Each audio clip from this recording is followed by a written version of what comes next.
All right, hello again. This is Jeff Scott, and as we continue on talking about the Microsoft Security Development Lifecycle, or SDL, field content, we are in another Level 200 presentation. I just went over fuzz testing, so I'm not going to go over that again. But what we're going to talk about right now is cross-site scripting, also known as XSS. So, let's get to it.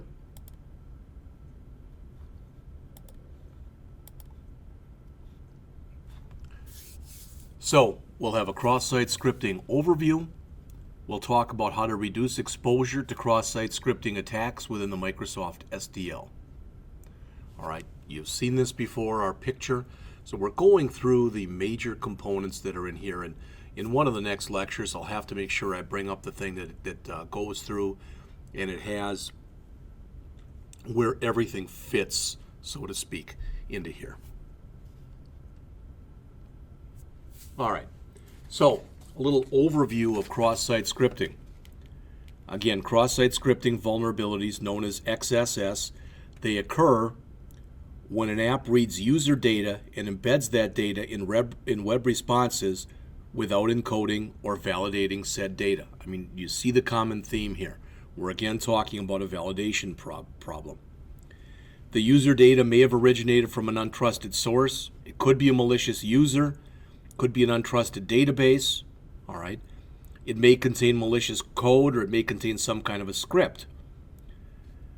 Web browsers will typically read these web responses and try to execute any embedded code or script. As far as the web browser can tell, the data contained inside of the web responses originated entirely from the responding web server. So it thinks that all the code is okay, and it does the best it can to run through and do the validation. Now, what cross-site scripting does is it gives malicious users the ability to perform bad actions, all right, against client web browsers. Things like stealing session data, modifying the appearance of loaded websites, etc. Some common vulnerabilities in web-based apps that make cross-site scripting attacks possible include the big one that we've already mentioned, improper data input validation, but also not encoding web responses and trusting data read from shared resources. All right. Encoding, it's a way in which developers can transform potentially executable code into non-executable code or script. There have been several stories over the years of cross-site scripting. All right.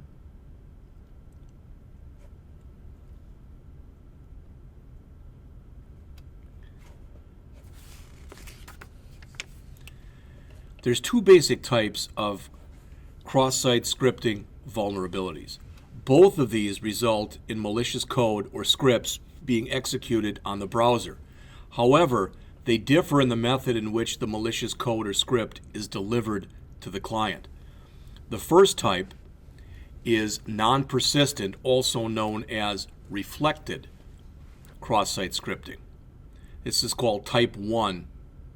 Okay, it goes by different names.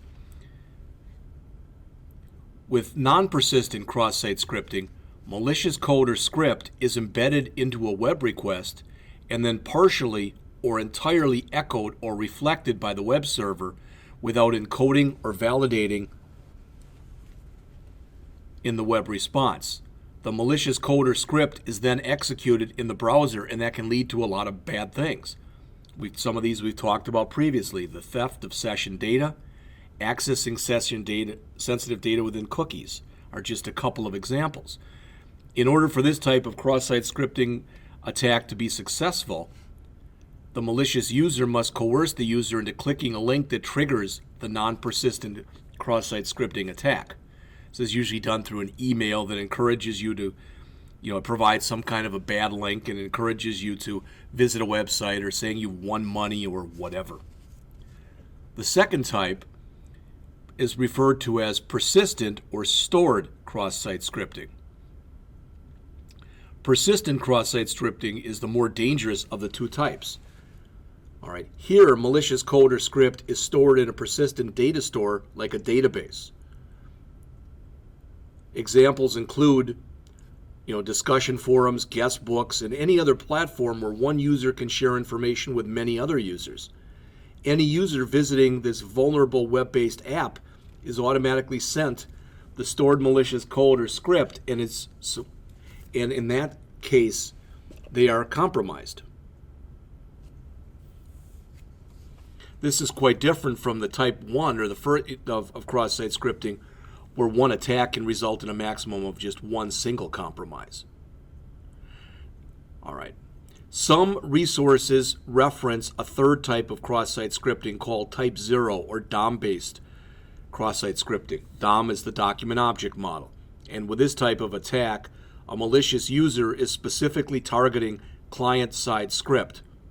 The malicious code or script delivery here is very similar to cross-site scripting type 1. So, it's not included in this discussion, and a lot of people don't include it. They just fold it in with type 1. So let's take a look at some of these. First, let's look at type 1. Again, this is also referred to as reflected cross-site scripting. In this first scenario that we have here, we've got a malicious user, we've got a quote, regular user who will be attacked, and we have a cross-site scripting vulnerable web-based app that the malicious user will use to attack the user. So the malicious user crafts a malicious email, and it gets sent to the user. You can see it, and you've all seen examples of things like this. Here you've won a prize, etc.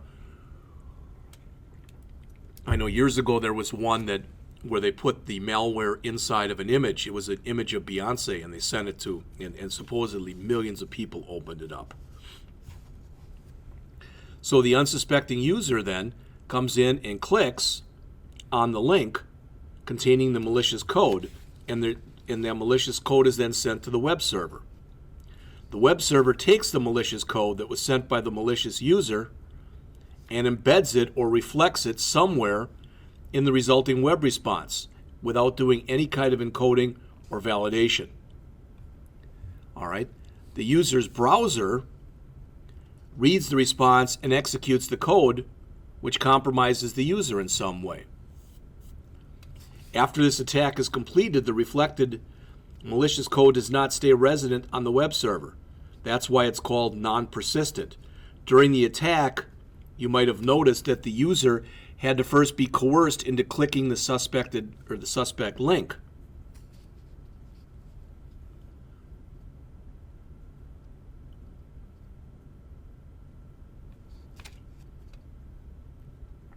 All right, let's contrast that then with type 2 or persistent cross-site scripting. Again, also known as stored. This version, again, is the most dangerous because, unlike type 1, this does not require a user interaction to trigger the delivery of malicious code. So in this scenario, we again have a malicious user, a web server that hosts a web-based application that is susceptible to cross-site scripting attacks, and a database that's used by the web-based app to store information like usernames, blog comments, etc. So the malicious user injects malicious code or script into a vulnerable input field and then submits the page request. The web app then stores the blog comment into the back-end database. Now any user, and we're not talking a malicious user now any user that visits this website, accesses the web-based app, and attempts to view the blog comments in this case, will cause the web-based app to retrieve the stored malicious code.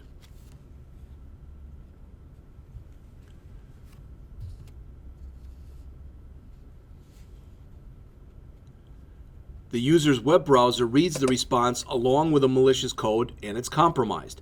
Any other user who tries to access the web-based app in a similar fashion will also automatically be compromised. So again, a couple things here. First of all, unlike type 1, type 2 or persistent cross-site scripting has the ability to affect many users at one time. And also, unlike type 1, where the user had to be coerced into clicking a hyperlink, this attack does not rely on the user being coerced. Now, since the injected malicious code or script appears to originate from the vulnerable web-based app from the client web browser's perspective, that code will have access to any session data. For example, sensitive data stored in cookies. All right, Microsoft has some actual cross-site scripting vulnerabilities, and they have this demonstration over this thing called the Contasso Credit Union. I've looked at it. Some of the stuff appears to work, and I've had problems getting other parts of it to work. All right, but several security controls that are automatically enabled on Microsoft platforms had to be disabled for the demonstration. Otherwise, it wouldn't have really shown much. All right. But like I said, when I went out there and tried to find it and tried to run it, I had very limited success. So it's in there, and if I can come up with any more information or better URLs, I'll try to provide those.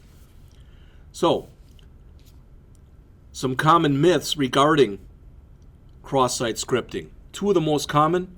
One, cross-site scripting applies only to web-based apps built on Microsoft technologies. That's false. Cross-site scripting is a client-side attack that attacks web browsers, basically that used to access any web-based app. So any browser that reads HTML, JavaScript, or any web-based language is indeed susceptible to cross-site scripting. Number two, cross-site scripting can be remedied by using transport security protocols like SSL or IPsec. The common myth here is that you can remedy cross-site scripting through the use of transport security protocols. It's a myth because cross-site scripting is an application-level attack, and as such is not affected in any way by the underlying transport method. So, seen all these problems, so how do you reduce your exposure?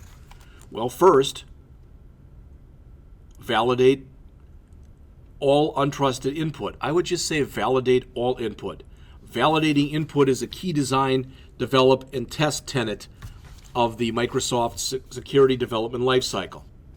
It should always be used to ensure that all untrusted inputs into web-based apps, into any app, conform to the expected input formats. Check for things like format, length, type, and range. We've talked about some of these before. Next, encode any web response data that may contain user input or other untrusted input. We'll talk a little bit more about encoding in just a minute, but just to give you a brief overview, encoding in the context of cross-site scripting works by taking data that may contain executable code or script and transforming it into something non-executable. All right, next. Web-based applications built into the Microsoft ASP.NET framework can leverage built-in protection via the validate request option.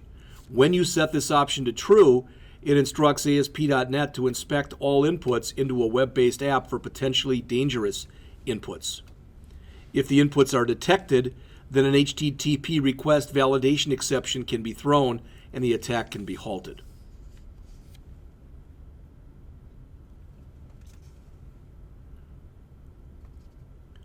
All right, some of the other things. In ASP.NET web-based application scenarios where access to cookie data needs to be protected from client-side attacks, notice there is a system.web.http only property.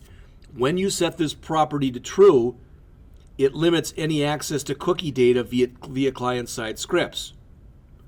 This option will only protect against any client-side access attempts to cookie data, but it does not protect the cookie data in transport. For this scenario, you have to use SSL or another transport security program in addition to the HTTP option. The next defensive measure are the frame and iframe tag security attributes. For users using IE or Internet Explorer 6 and higher, web-based application developers can make use of frame and iframe security attributes. These can be used to limit embedded content within frames and iframes from executing potentially malicious scripts. Finally, Microsoft has an anti-cross-site scripting library, or anti-XSS, which provides additional encoding capabilities not provided by the standard encoding libraries in the .NET framework. All right, so we talked a little bit about encoding, but let's talk about how it works. If you want to reduce the risk from cross-site scripting attacks, developers need to transform or neutralize user input that may possibly or potentially contain executable code or scripts and try to put them into a non-executable form. And that is, the web browser needs to be told some way that the following data is bad in its current format. Developers building web-based applications can use different encoding libraries to reduce the risk from cross-site scripting attacks, such as, well, the Microsoft has the .NET framework has built-in encoding libraries under the class system.web.http utility. Microsoft has an anti-cross-site scripting library which takes a different approach. What it does is it first defines a set of valid characters and then encodes any characters not found in that valid set.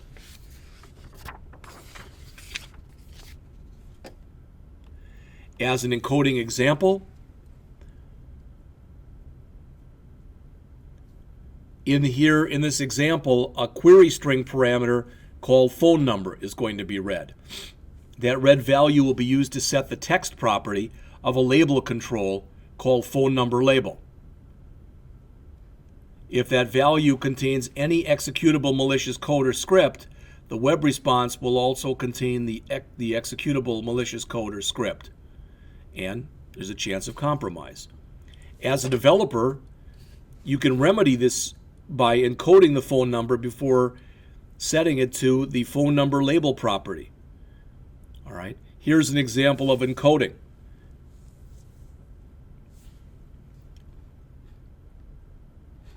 And underneath it is another example that's commented out.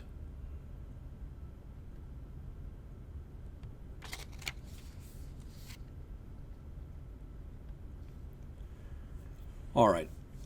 In addition to safer coding practices to reduce the exposure to cross-site scripting attack, you should also regularly review your code for any XSS type of vulnerabilities. Any section of a web-based app that entirely or partially echoes untrusted data is a potential victim of an XSS attack. Microsoft has published a code scanning tool called XSS Detect, which integrates with Visual Studio to assist developers and testers working on this. So, that's pretty much it. But we've talked again about cross-site scripting in here. Cross-site scripting vulnerabilities are among the most frequently encountered web-based vulnerabilities today. They can be found in several major websites. These vulnerabilities manifest in web-based apps whenever best practices such as input validation and web output encoding are not implemented in code. And we've gone through all this already.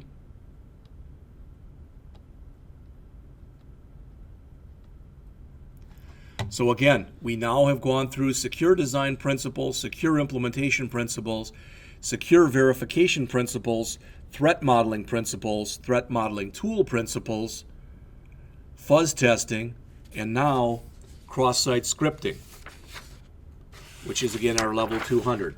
In the next presentation, we'll continue on with this and we'll talk about SQL injection.